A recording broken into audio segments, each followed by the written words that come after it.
name is Adam Ramberg. I'm the Director of Consulting Services and Innovation. Marco is a certified solutions partner with Microsoft and a CSP Tier 1 provider of Microsoft 365 and Azure services. We support over 1,000 customers in that capacity, and we've been a Microsoft partner as long as we've been doing IT in the industry, which is about 1985 for Marco. We're going to meet today's panelists, and we'll start with Mitch. Go ahead, Mitch. Introduce yourself. Yeah, thanks, Adam. My name is Mitch Voightman. I'm a solutions architect at Marco. I've been with Marco for about 8 years now, a little over 8 years, actually. I specialize in data center cloud technologies. I have about 18 years of IT experience, crazy enough, and I've held previous IT roles in health insurance and banking industries. So, Cody? My name is Cody Meyer. I'm a systems architect here, mainly focusing on Microsoft services. I've been with Marco about 12 years. Prior to that, I spent about 10 years in the telecom industry and a short stint in the banking industry. Thanks everyone for joining. Charles Brandt here, Consulting Services Manager here at Marco, including security consulting through our vCISO practice. Been with Marco a couple years. Prior to that, I was an IT director, been an IT project manager, and I've also been a business owner. So kind of look at things from a couple different perspectives, including risk, business enablement, and also obviously security.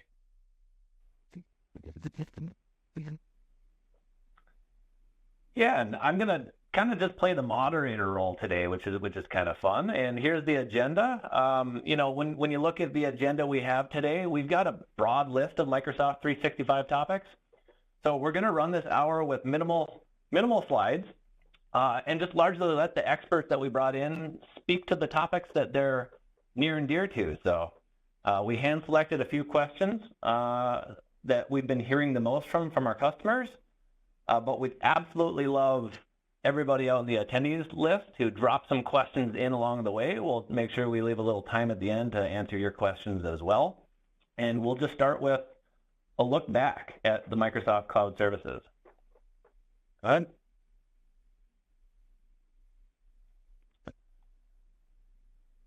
ahead. Yeah, as we're kicking this off, I really did want to take a look back. And in researching some of these topics, just you know, where did Microsoft enter the cloud services game? And as I quickly navigate through each of these, I just want the audience to really think about how long it takes from the year in which Microsoft launches any of these products or the vision behind these products to the point when you as an IT staff or your organization elects to adopt and embrace these products in mass. And again, these are focused on Microsoft Cloud Services. So it really started in 2009 when Exchange Online was released. This was actually even before Office 365's launch in 2011. Back then, the 09 Exchange Online experience was more like Hotmail and less like Exchange. This is around the time that Intune debuted as well, which will become important in the conversations as we roll through this, because Intune has, you know, it was launched in 2011, but it is really the tool of choice today for IT managers to manage their infrastructure today. In 2013, SharePoint Online became available. SharePoint was an on-premise server, but the online version came about in 2013. And this is important because everything in M365 really is based off of the SharePoint infrastructure. So it really led the foundation to Teams and OneDrive and other services.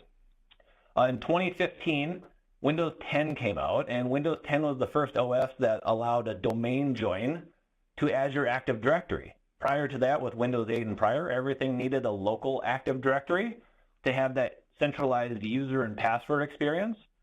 But even though this was kind of a novel concept in 2015, it didn't work in practice really well because everybody still relied on their local domain controllers for group policy and some of the security policy and whatnot. In 2017, Microsoft released or developed Teams, and that was their collaboration tool that has come a long ways. That was a replacement for Skype for Business, if everybody remembers. And Teams is now to the point 7 years later, where a lot of companies are looking to adopt Teams as their enterprise voice and collaboration solution. In 2019, this was a big year for Intune. Intune was enhanced that year with Configuration Manager and Autopilot. They actually did a little name swap back then. It was Microsoft Endpoint Manager, but now it's back to Intune again. But that added a lot of those group policy-like features that were missing in the original Intune into Intune. Now in 2021, Microsoft invested $20 billion on cybersecurity. That's a very large investment. In the early 2000s, Microsoft was claiming that they were going to be the largest security company in the world. And this year, their revenues will be $25 billion. And per the revenue number, they actually probably will be the largest security company in the world. So that investment has paid off. And we're going to be talking a lot about cybersecurity and the Microsoft tool stack here.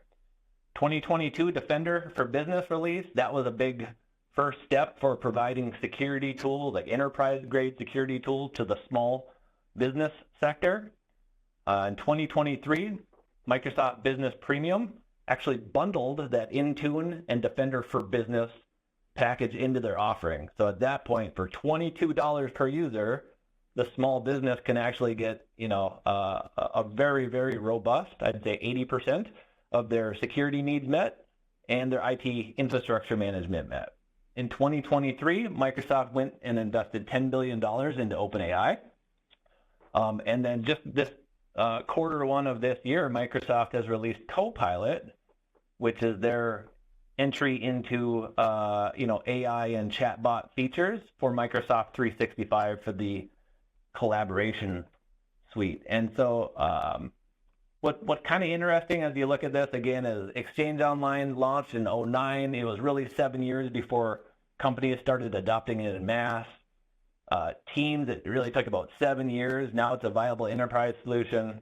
It took about 8 years to cut the cord from the domain, from 2015 when Windows 10 had the capabilities. Now we're actually seeing and advising a lot of our customers to think about getting rid of the local domain, or at least some of the local domain functions. We'll talk about that in a little bit. And then really the new ones are security and Copilot, right? Those have just been released within the past few years. And so we're having conversations every day with our customers about adopting these technologies. Is it there yet? Are you going to be an early release candidate? And so we'll help you hopefully make some of those decisions along the way here today as well. So, go ahead.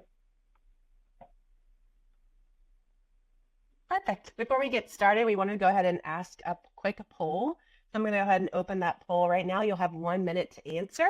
So in 2025 or the rest of this year, which Microsoft feature or features are you looking to utilize or utilize more? So is it Defender and Sentinel, Intune Autopilot, Teams, Azure, Copilot, or another one that's not listed?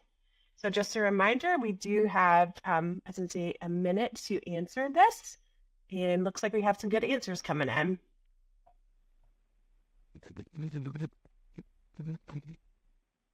So right now I'm seeing a lot of people are choosing Intune and Autopilot. So that sort of goes well to what you just talked about. So we have some good conversation around that right now.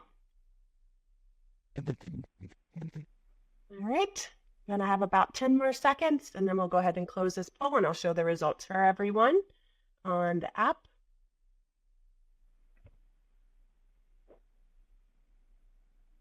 All right, I'm closing the poll, and then we'll go ahead and show those poll results. So it looks like, Adam, that we had most people chose Intune and Autopilot.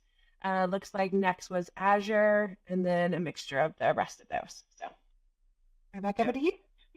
Perfect. And so thanks for taking that poll early here. It'll kind of help us focus where we spend more of our time as we've queued up some questions for the panelists today. But let's start with some licensing. I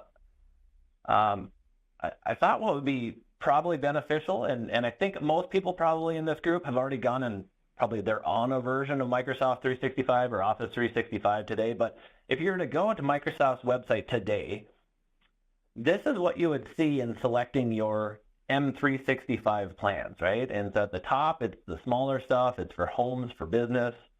There's 4 different options you can choose for the enterprise space, or what Microsoft considers 300 and over users or employees.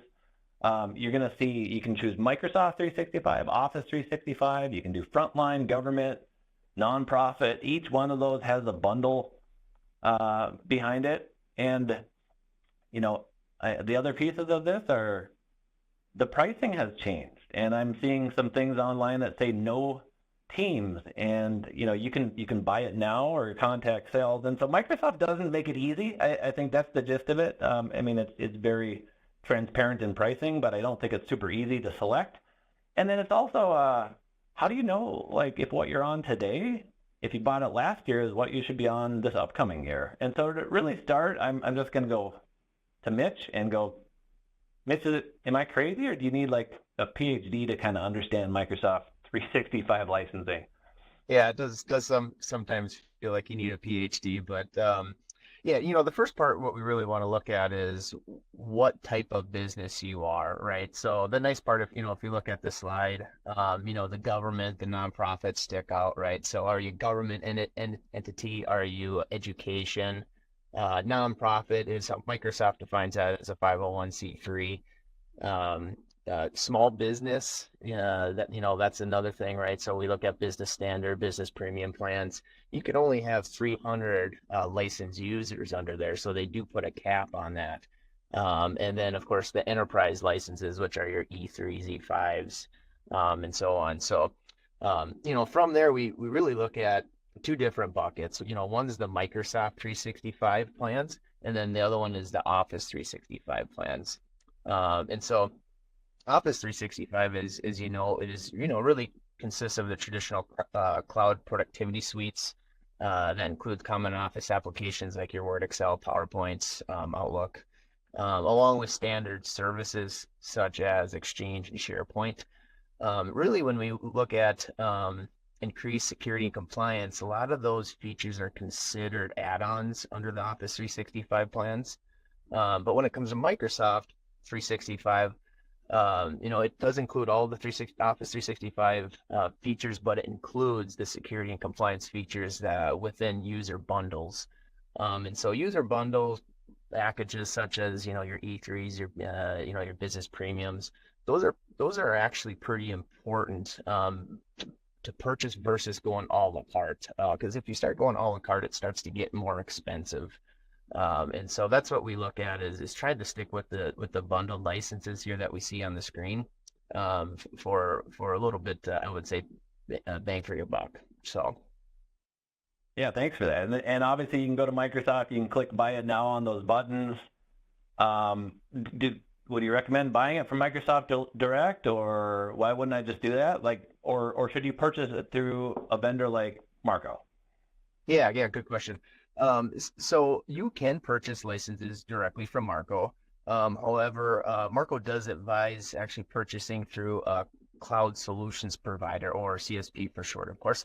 And so what a CSP is really that's Microsoft's partner program designed by Microsoft to enable companies like Marco to sell, support, and manage cloud services. So, so as a CSP, Marco purchases licenses actually directly from Microsoft, and we can provide the same licensing cost as direct. Plus, we can we provide value-added services that Microsoft simply just kind of falls short on. And so a few examples of that would be, assist on handling, billing, invoicing, customer support, and consulting services.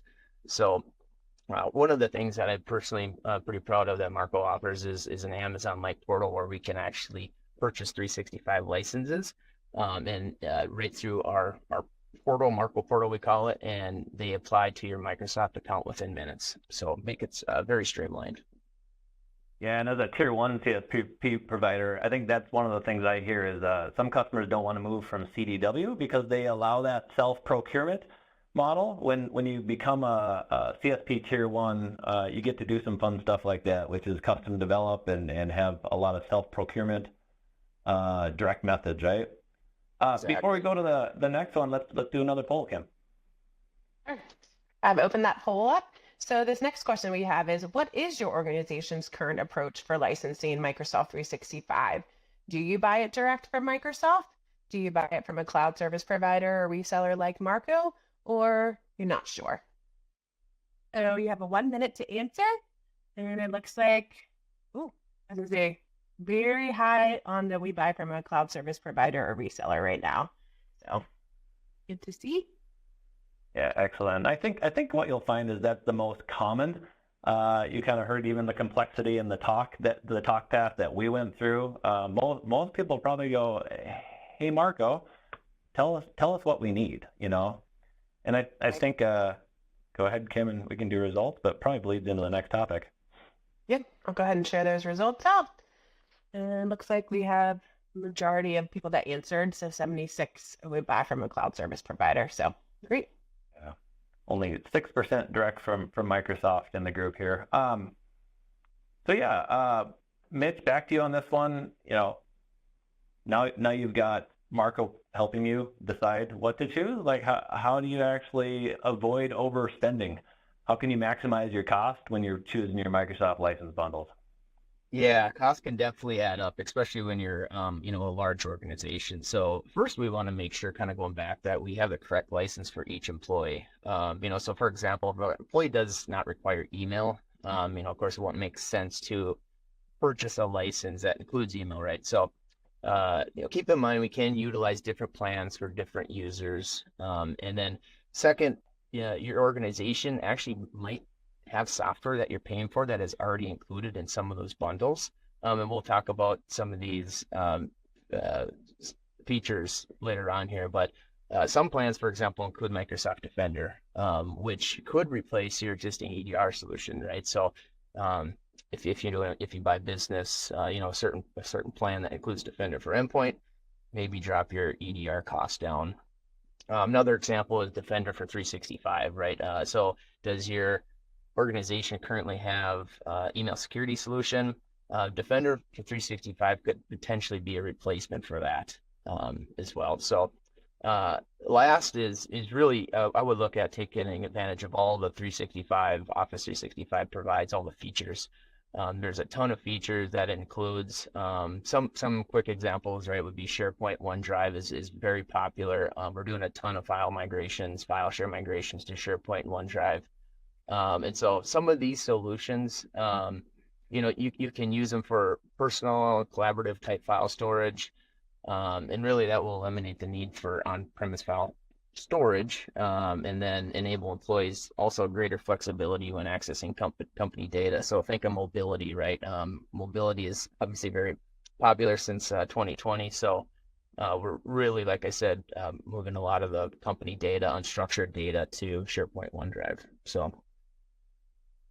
Yeah, right on. Back to that original poll, there was quite a few companies or attendees looking at utilizing Teams for collaboration.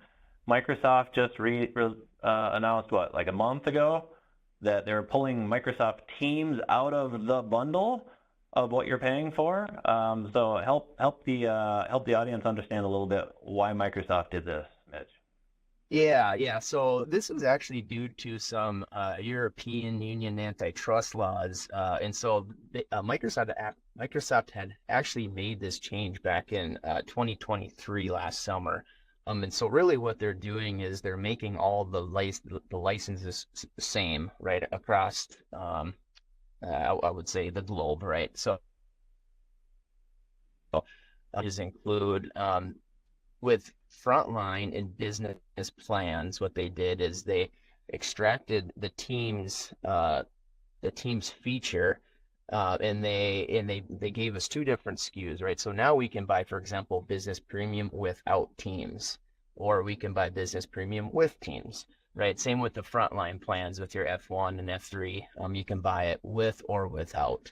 Now, the enterprise plans, however, you don't have a choice. Actually, enterprise plans comes without Teams, and you have to buy a separate SKU line item that includes Teams. Now, for existing customers, there is really no changes for existing customers. they can continue to use existing licenses and add new licenses as you are today. It's really for net new customers, net new enterprise customers that this really affects. So. Yeah, and I think what's important is like over time, even if you have a license, it seems like you're going to move to a different one or buy a different package. And at some point, I think everyone's going to have to decide, are we using Teams or are we not? From a cost perspective, though, I think there's some cost savings if you use Slack or WebEx internally, where you could actually come back to Marco and in your renewal, negotiate down a little bit and get a better price point on some of the bundles. So talk to your reps about that and just make sure that your strategy is clear on whether you're using Teams or not, right? I think the next question is going to start bleeding into the security topic, and so I'm going to bring Charles in on this one. Charles, we've had quite a few customers, government, manufacturing, asking about the G series of licensing, the government series of licensing. I know there's some complexity there, but do you want to tell us what you know within the G series of licensing here? Yeah, sure thing, Adam. You're right. It does get a little bit complex, but kind of the high level flyover on that is, you have GCC and GCC High that are kind of out there to help, federal agencies and people working with them meet the requirements that surround managing, especially the data that they're working with, right? So, both of those licenses are going to allow additional logging and audit capabilities to make sure you're kind of hitting those aspects of cybersecurity, both prior to something occurring and also if that date comes, then they got to go look back at what happened. That's available. The other thing to consider here is that GCC is going to live on still the Azure Commercial Cloud, whereas GCC High lives on a Azure Government Cloud. It's a completely separate build out that it's kind of set up to handle those federal requirements, right? Staffing at these data centers are going to have to be go through some other rigorous process, right? Citizenship status, that type of thing. The servers that they're using need to be based in the U.S. to kind of, again, hit those requirements. So if you're, working with something like control unclassified information, right, that comes up all the time, CUI or CUI, you're going to have to be looking at what these options are and how they might affect your business. I would start by looking at your contract, see what type of information you're holding. And then, if you see something like CUI or ITAR in there, DFARS clauses, these are the types of licenses you're going to want to start looking into. Outside of that, the high level would be something like, GCC is going to hit that FedRAMP moderate, right? You may be holding CGIS data or HIPAA, right? If those apply to you, you're definitely going to know what those are. And then GCC High is going to hit that FedRAMP high, ITAR, and some of those more advanced DoD standards that you're really required to be meeting in your organization. Yeah, thank you for that. And as we leave the licensing topic, I'll just note we are seeing a couple questions come in, and so we'll get those at the end as far as the licensing goes. But let's keep going down the security path with a couple more questions here for you, Charles. As I would assume most of our customers are already up and running in a Microsoft 365 tenant. They've probably had it for years. But the question we still get is, how secure is Microsoft 365, call it out of the box, or, the first time you set up a tenant, are the original configurations good to go? Do you need to lock them down? Is it a one-time set it and forget it, or do you just need some continual review of these configuration settings?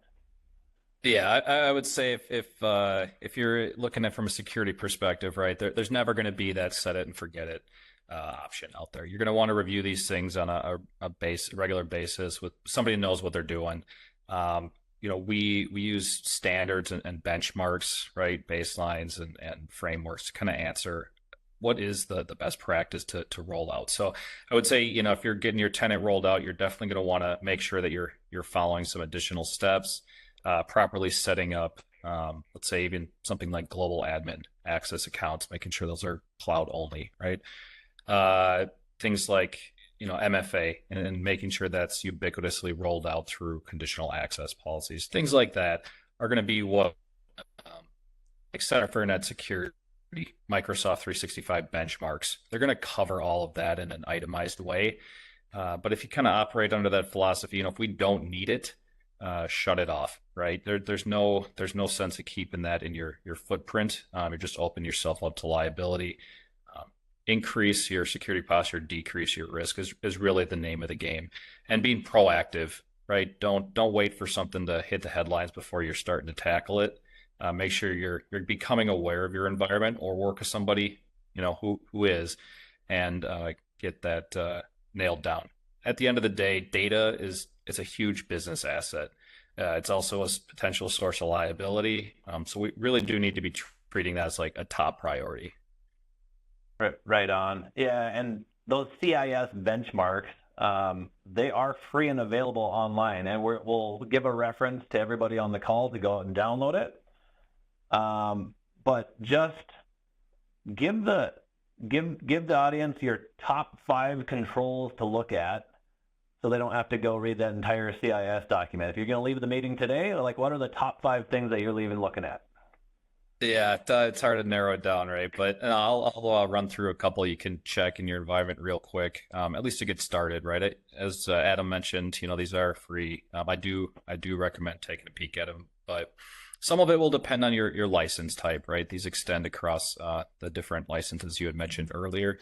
But I would say first and foremost, those proper MFA configurations are going to want to be number 1 on your list. Make sure that there's no exceptions. We see that all the time. You make exclusions in your policies, and they're actively targeted, right? So don't think that that's going to go unnoticed, including executive leadership, technology department. Make sure they're rolled into that too. I already mentioned, reducing your footprint. If it's not necessary, turn it off. Things like legacy authentication, non-admins accessing some of the control planes, like for Entra. Giving authorization to access company data in the hands of all the employees that are using those accounts, or even like adding applications without a consent workflow. Those are a couple things that are going to come up right away. And then, as you're going through, make sure that your collaboration settings, you got all this data you're sharing with people, but make sure you limit that and have a good idea on how you're going to handle that strategically. So turning off any one links, or at the very, very least, making sure that they expire. If you're only doing business with certain organizations and collaborating in that way, make sure you're changing those allowed domains. That can apply to teams as well, right? Big thing that came out a number of years ago is role-based access controls. We still don't really see that set up a lot of the time. So figure out what people need to kind of do their job, and make sure that you're setting up a process that you can allocate data to them accordingly. If you have licensing that can get you set up with data loss prevention, right? DLP, it's a great tool to help you identify when information like social security numbers or credit card numbers are leaving the environment, right? If you can get ahead of that, that's a really good one. Enabling safe links, safe attachments. Sometimes you can have another solution deployed. There can be some conflicts, but it's another one to look at. It can be a really easy win. And then the last one I would say is review those reports and alerts that the tool allows you to kind of put together, Azure AD, Entra ID reports, right? If you have a new admin account, right, how quickly are you getting eyes on that? If there's been changes in role permissions, right, how often are you seeing these things upon review? Mail forwarding rules, very common first step for setting up persistence by threat actors. So build this type of review into your process. These reports are made available, but most people really don't look at them. Yeah, thank you for that, Charles. And I think we're going to switch gears to the next topic here, which is Intune, Entra ID or Azure AD management, the low-touch IT management topic. And this one was number 1 on the poll, so hopefully this one drives some questions as well. But this one's for Cody. I mean, Cody, I mentioned it, ever since 2015 when Windows 10 said, hey, you can Azure AD join your Windows machine, I think every IT person in the industry went, okay, that sounds really appealing. Like, but is it actually going to work, I would say smaller companies who have joined without Azure AD local Active Directory seems to have worked. The mid-market or enterprise space has probably been pretty hands-off to this point. But why don't we switch it to you? I've seen you take quite a few, probably larger than expected companies and start moving them at least towards the less reliance on a local Active Directory. So why don't you share your thoughts here? Yeah, the shift towards getting to Enter ID only in environments, it's usually driven by that need for simplified management, additional security, and the ability to leverage the different cloud-based services you're getting with Microsoft. By joining devices to Enter ID, you can manage your policies, applications, your settings through the services like Intune, which give you a pretty flexible management platform that can replace your traditional group policy management or application management or the device provisioning processes. The approach allows for a seamless integration to other Microsoft 365 services such as Defender, and it gives you a unified and secure user experience, as well as a single ecosystem for your staff to manage all of these different tools from.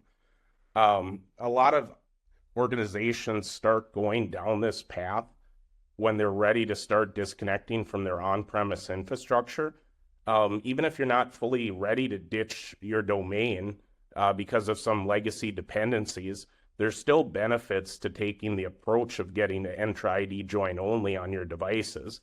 And there are configurations that can help you get there, such as Windows Hello and Cloud Kerberos Trust, which can allow your devices to seamlessly access and securely access things like on-premise file shares.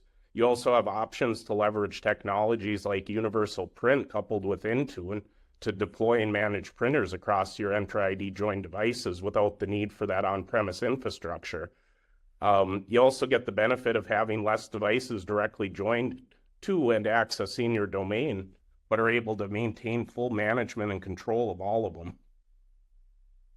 Yeah, that's great. So what I kind of heard you say is you can still have local resource needs, but you can join your workstations to Azure AD only, huh? Yep. And we've seen that with quite a few customers. That's awesome. It sounds like, and we know Intune in its current state is a key component in allowing the organizations to get to that level that you're talking about here, Cody.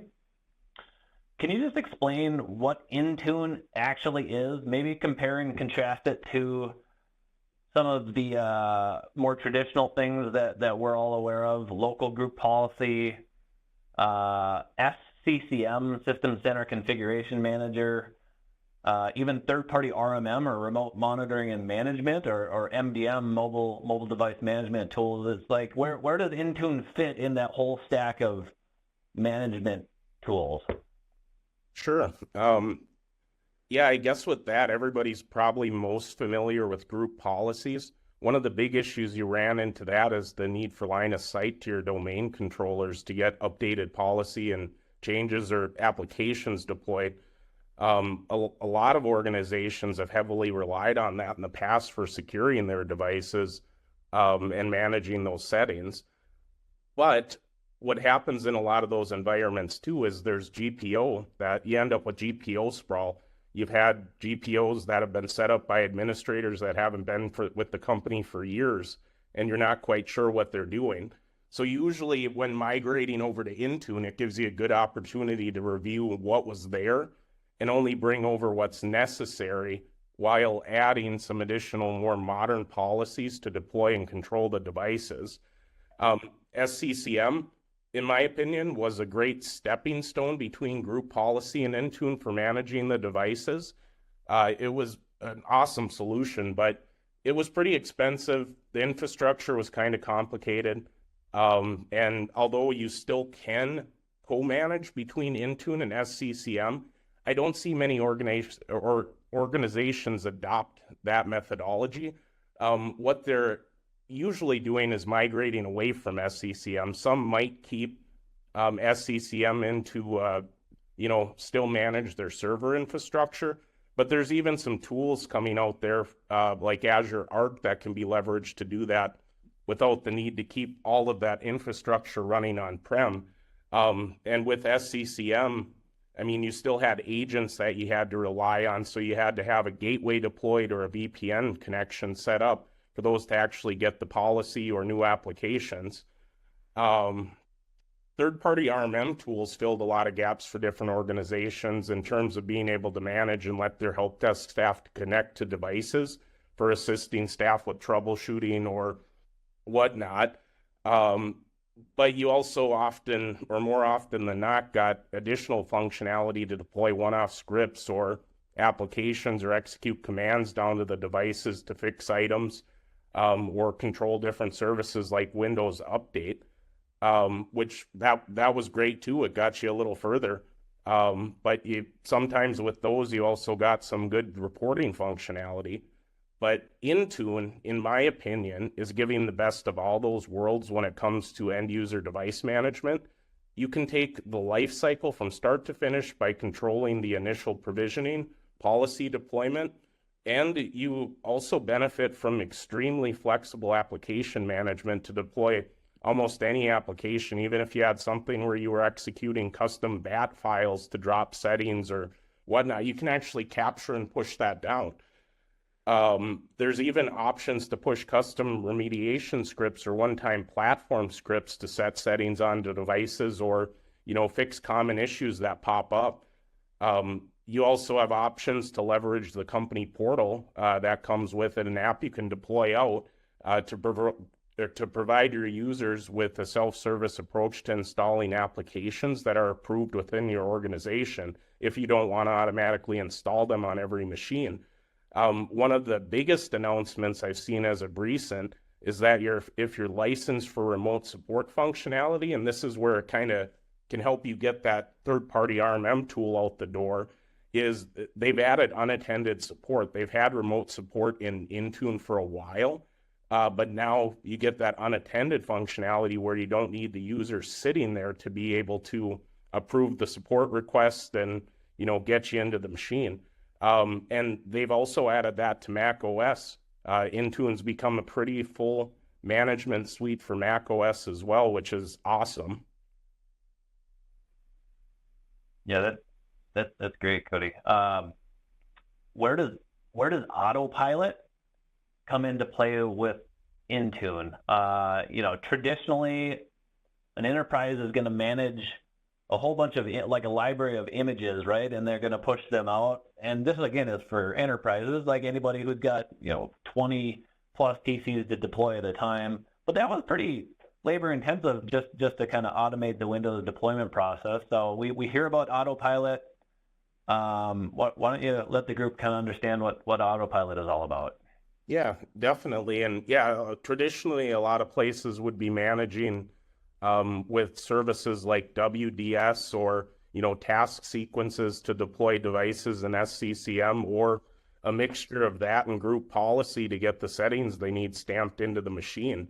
Autopilot is actually a pretty great technology for Windows devices. It's fairly simple. It allows you to pre-provision the devices, and there's a couple different methods you can do that. The first one being the out-of-box experience where, basically you're pulling a device out of a box, having your user log in, and the device starts to fully provision itself. There's a little bit of wait time on that one for the user, because if it's installing apps or, deploying policy, they're going to sit and wait while that happens. You can let them bypass that and log in, but they just won't have everything till it's done. So usually I like to give them a nice little setup screen so they know what's going on. Now, there is another option where you can actually order a device in a pre-provision state. That device arrives to your user with all of the device-based policy and targeted applications or device-targeted applications already on it, and that's pre-provisioned by the distributor. They're basically pushing the hardware ID out there for you of the device, locking it into Intune, assigning your Autopilot profile, and then it kind of takes off from there. So the only actual wait time the user has is for any user-based policy. So this can take a significant amount of time off of your staff in terms of imaging because the device is getting ordered pre-provisioned. The other great thing, if you're going through Autopilot and leveraging Intune, is you can actually leverage Intune to tie that device over to Defender and automatically onboard it and control policy. So, I mean, your machine can get hardened before it even gets into the user's hands. It just provides a great consistency and kind of a peace of mind that the workstation's set up before it even arrives. To get Autopilot ready, though, that's probably the toughest part, because Autopilot is only going to work as well as your as the setup is for your Intune environment. So if you don't have all of your settings in place prior to going down the Autopilot path, you're probably not going to have a great experience. So usually the flow of operations there would be get your Intune environment stood up and, you know, all of the settings you need, and then start exploring Autopilot after that. Yeah, thank you for that. And we are seeing a lot of companies setting up, getting their environment ready to Autopilot deploy computers. Mitch, I know you scope a lot of customer projects right now. I mean, we're seeing a ton of those right now, aren't we? Yeah, it's at least you know, as a team we have a team of 13 of us, and yeah, I bet we see at least a couple a day come through. So for sure. Yeah.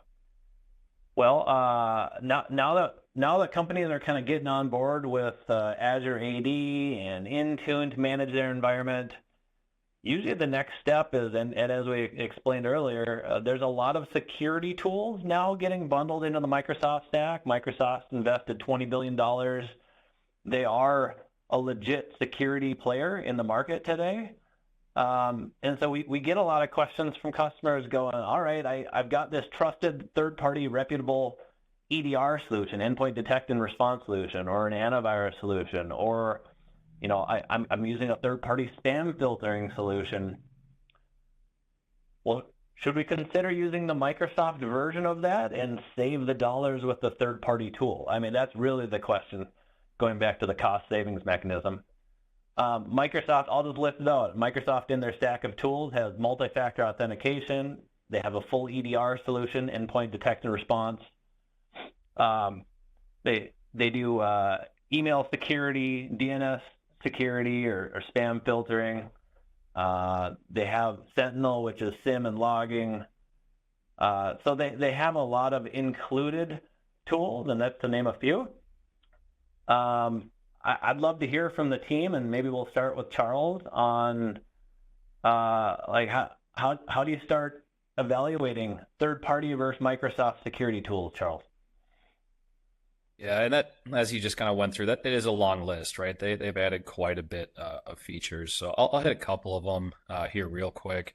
So as you mentioned, they made some pretty significant investments over you know, the last 5 years even, and it does show. So their endpoint security and cloud security has come a really long way, right? If you already have licensing that includes like Defender, like that EDR solution that you mentioned, Adam, it's become a really solid option, right? It's harder to justify kind of looking at a third party to cover that need if you already kind of have that in place with your license. So, and I would say if you don't have EDR, that endpoint detection and response, you're still kind of looking at like an older antivirus. I would say that's the bar, right? You do want to have a solution, whether it's Microsoft or anybody else. Otherwise, you're gonna look to get hurt a little bit there. So. Traditionally, MFA was also a lot easier, I would say, in my opinion, to go with a third-party vendor in most cases, right?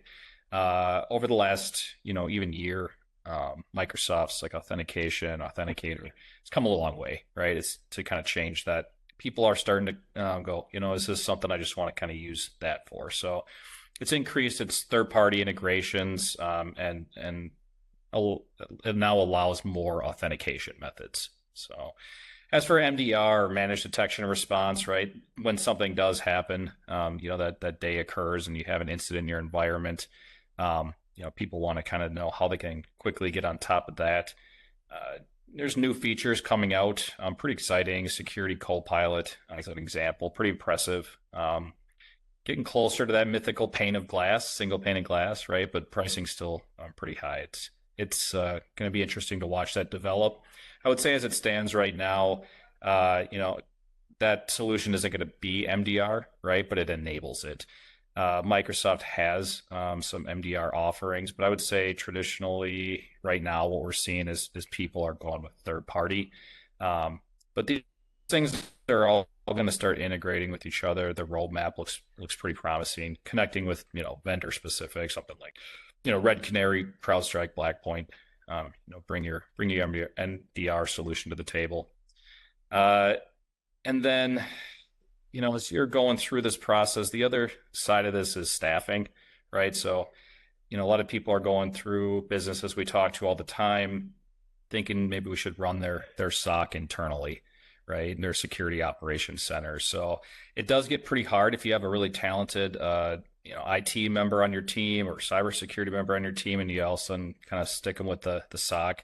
It can be hard. Burns them out a little bit, and if they're not properly trained, they're kind of leaning into it, kind of learning on the job, they might not have the capacity and training to do it the right way. So I would say if any of that sounds like it's kind of the road that you're on, at least evaluate like how that third party coverage can help. And one of the biggest factors there would be that 24/7 coverage, right? We all know the 3 a.m. weekend, long weekend holiday, time is ripe for people coming in and kind of targeting those environments. So make sure you have an answer for that. And MDR and some of these tools is going to go a long way to get you to a better position to be able to deal with it.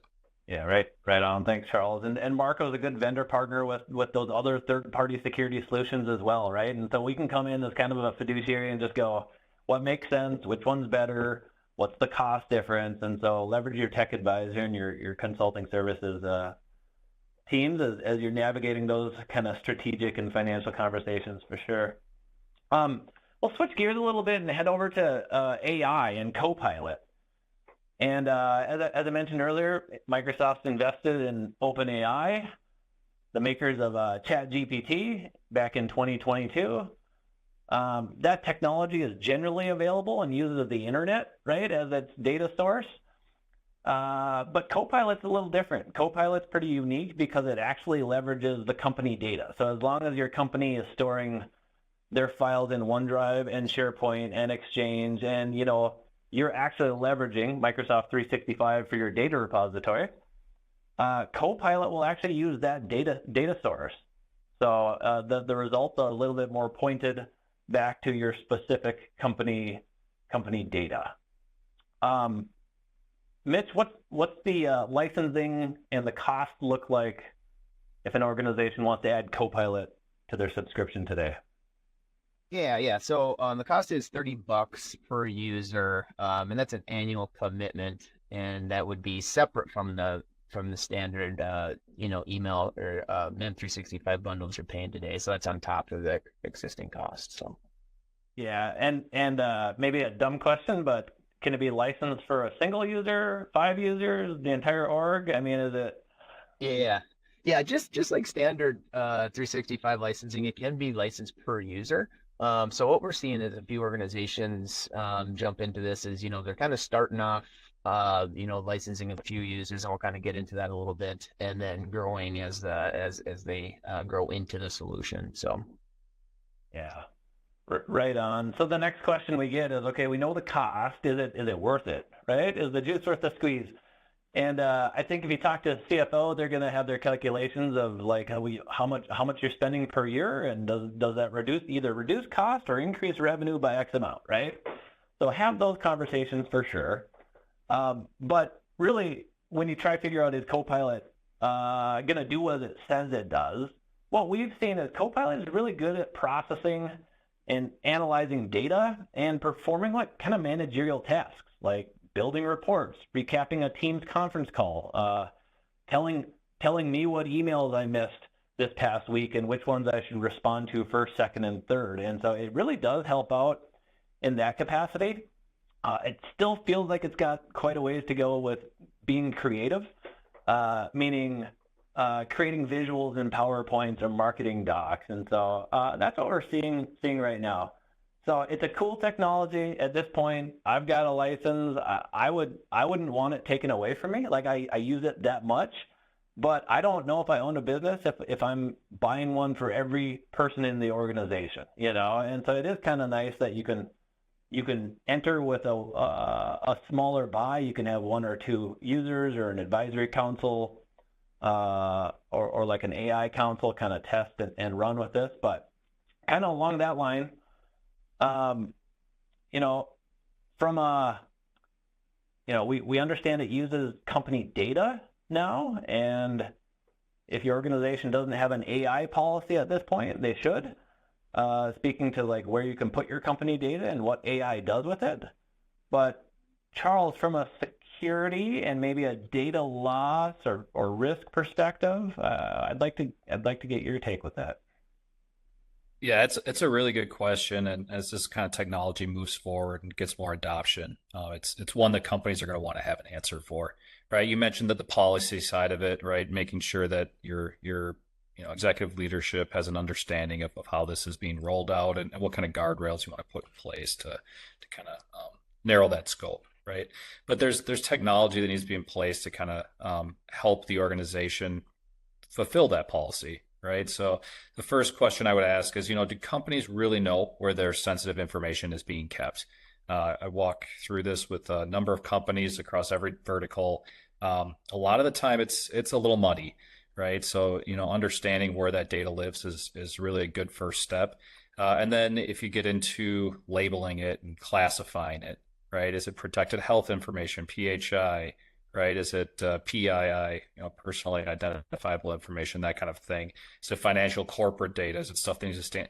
All these kinds of things are the types of questions you're going to really want to answer prior to rolling out the safeguards that are going to need to be in place to securely kind of deploy your Copilot.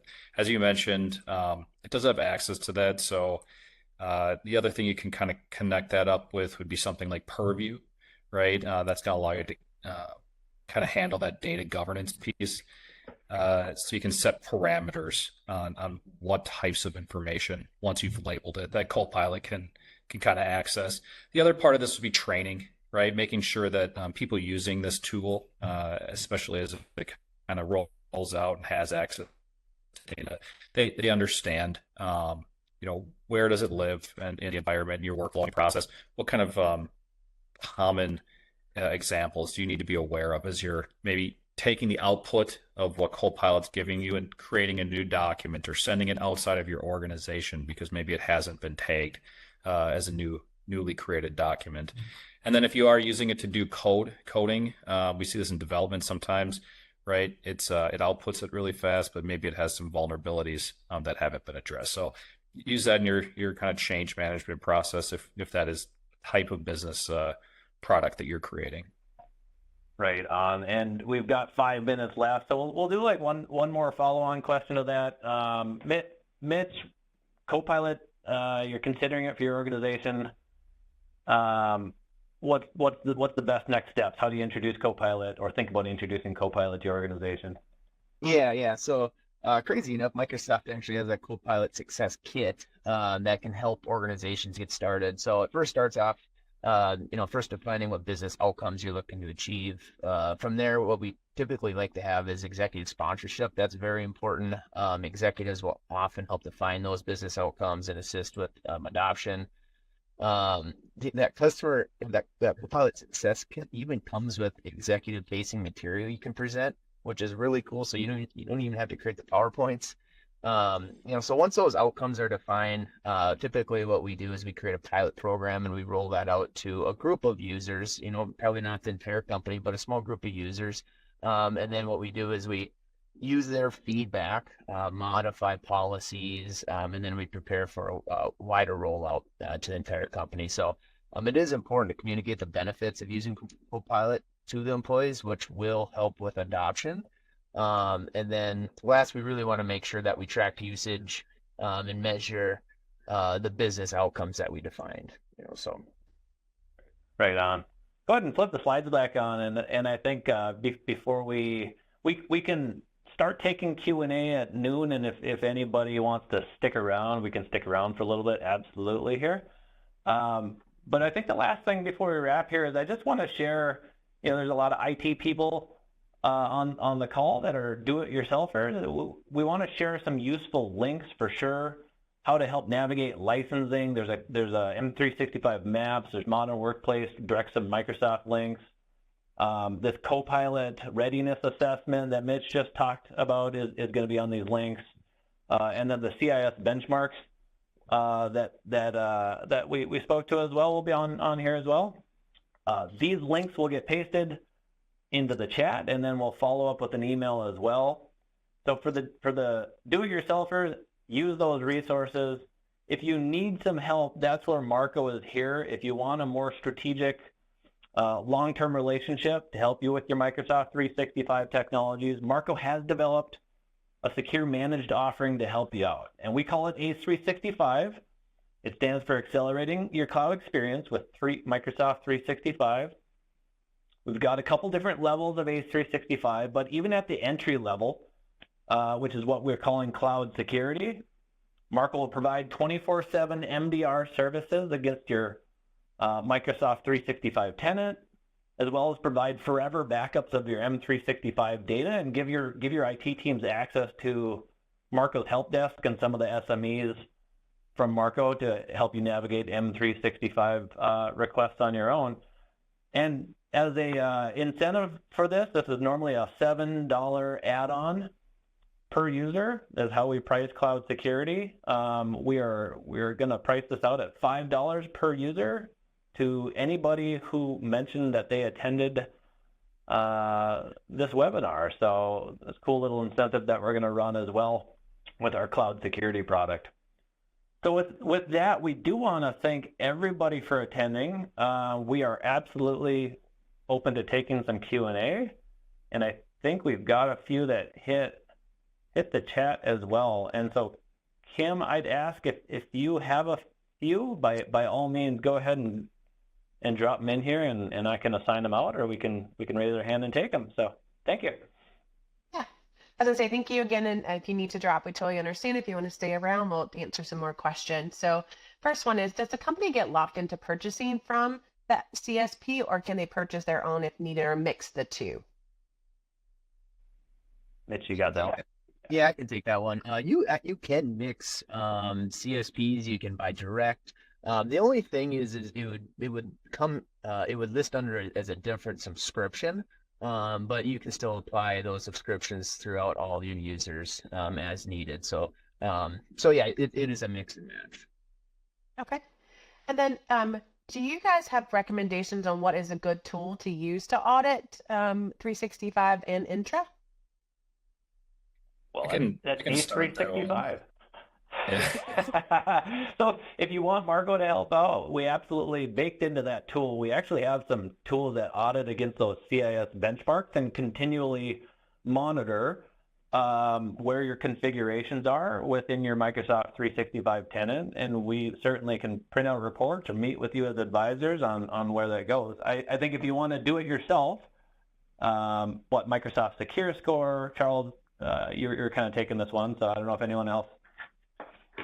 Yeah, like you're right on. So take a look at those CIS benchmarks. First off, make sure to download those, become familiar with them. As you mentioned, Adam, Secure Score is a good place to start. Microsoft Compliance Manager, right? If you have access to that, or Azure Security Benchmark, there's some tools built into the actual platform itself that you can review that. There's also third-party assessments that'll go through and look at M365. You don't want to learn all the controls. You don't want to kind of go through that process. There's people like the security analysts on my team that'll do that. There's other people out there that'll do it as well. Excellent. Charles, I think this is another good one to follow up because you talked about sort of that G licenses, right? Is M365 Business Premium HIPAA compliant? I'm not a lawyer. No. Yeah. So the short answer there, and it's nuanced, right? My favorite word. So it's not that GCC or business premium rather can't handle HIPAA compliance or CJIS, right? It's just that GCC is actually built to kind of meet those requirements in a more specific way, right? So you're going to have additional safeguards and procedures and processes and potentially even solutions surrounding it if you don't have that higher level license. So it's something that I would become familiar with, the kind of pros and cons. It's not one or the other. It's just that you're going to have to make a business decision. Another attendee asked, Duo MFA versus M365 MFA Authenticator. Anybody want to take that one and do a little bit of comparison? I didn't catch the question on there. Oh, sure. As I say, If you're evaluating Duo as your MFA provider versus using what you get with Microsoft's MFA, correct. what are the pros and cons of each, or where would each one play? Well, I guess the pros on the Microsoft side is with conditional access, it's integrating into all the other services, so you can get that risk-based telemetry if you have the right licensing from Entra ID. You can integrate it into with some of their other solutions for networking into known networks or items like that, compliance down to the device. Whereas what that conditional access policy looks like when you're going over to the other service, you're not feeding all of that directly into Duo. So Duo is evaluating that separately. So you kind of get one source of truth. Yeah, I've heard Duo has been around for a while, and so there's a lot of SaaS applications that may integrate directly into Duo still. But on the flip side, I'm going to answer the Cody answer and go, I bet most of those applications would SSO over to Entra ID, and then you could still control your multi-factor using Microsoft. We do have a lot more customers taking advantage of Microsoft's MFA and the Authenticator app today than we did 3 years ago. So they're becoming pretty feature parity. And Mitch, I'm going to ask you this one. Someone asked, so what does Intune cost and how is this priced? So can you help answer that one? Yeah. Intune is actually included in all Microsoft 365 plans. And so kind of going back to what I said earlier, with some of the security features, management tools, Microsoft 365 really does include, the Intune, the Entra ID P1, for example. Office 365, however, it does not include Intune. So what we typically do is, like I said, try to stay away from bundling features, or else it just gets to be, you end up paying more is what happens. And so if you're looking to do Intune, I would highly recommend looking at anything under the Microsoft 365 plan. So F1, F3, Business Premium, and of course all the Enterprise E3 all the way up to E5. So I think the two M's that they don't would be Business Basic and Standard. Correct me if I'm wrong, Yeah. Cody, right? Yep, So, that's but correct. every other Microsoft plan has it, and even if you had Basic or Standard, you could add Intune as a standalone option as well. We did get one more question got snuck in, so I'll get this one, and then I think we're done with all the questions. For our users who are bringing their own cell phones to work and should not be associating a workplace Microsoft identity on their personal phone, how do we use Microsoft MFA? So there's a couple different approaches to that. If you wanted to do push notification, you still have the option to do SMS. I don't recommend SMS to people, but that would be one option. The Authenticator app doesn't give any insight into what's on their device. It's literally being used just for authentication to check that it's them, similar to your bank doing MFA with you or anything else. But you also have options for using, one-time PIN generators. You can buy tokens that'll do that if they truly do not want to use their device for work. And to kind of build on that portion of it, if you have employees with personal devices that you don't have control over for email and things like that, you can actually leverage Intune to control the applications on those devices yet without actually having control of the phone. Thanks. And then we did have one more that came in. So OneDrive, SharePoint versus Azure files. Can you do pros and cons of those? I'm just thinking through that question here. So there is pros and cons. Like OneDrive, if you're leveraging Intune, you can automatically configure it and have it capture well-known folders on there for upload. Azure files, if you've still got Active Directory and you're looking for a file share or something like that, you might leverage it there. Or if you're using Azure Virtual Desktop, you might leverage Azure Files out there for storing FS Logix profiles or the profile data of the user. But really, if you just have users on endpoints with their data, you could leverage SharePoint to do something similar over even Azure Files. But really, in my opinion, the Azure Files is probably more of a replacement for a file share. And if you're going to the cloud, it would probably pay to look at SharePoint Online before going down that route. Nice. This is the interesting question. Is Microsoft Teams for webinars a solid contender for WebEx and other more established platforms? Yeah, and I can certainly take that. I attend a ton of webinars with other vendors that use Microsoft, and we were even joking on this call, like we should use our Microsoft Teams since we're talking about Teams to do webinars. Really what it boils down to when you start talking collaboration is, do you have your actual conference rooms and your AV equipment that is tied into WebEx, or do you have more compatible gear with Teams?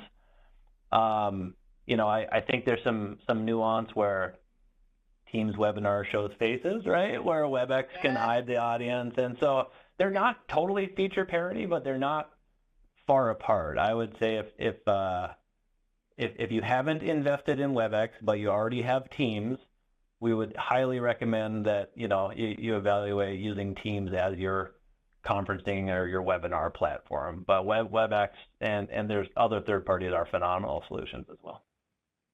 Perfect. Well, as I say, we do have some other questions, but they're definitely more, I would say, of a one-off one. So we're going to take those, and for anyone who asked those specific ones, we'll reach back out to you and take that conversation offline. So we are 10 minutes over, so I wanted to wrap that up. But once again, thank you everybody for staying on and listening for those that did. And if you have any additional questions, feel free to talk to your technology advisor or your technical account manager who invited you to this one. Or as I say, if you want to send an email to marco@marconet.com, that's the easy way for us to get back to you. So Adam, do you have any other final thoughts? I appreciate everybody's attendance, and this is an excellent topic. So thank you all. Have a great rest of the day. Bye.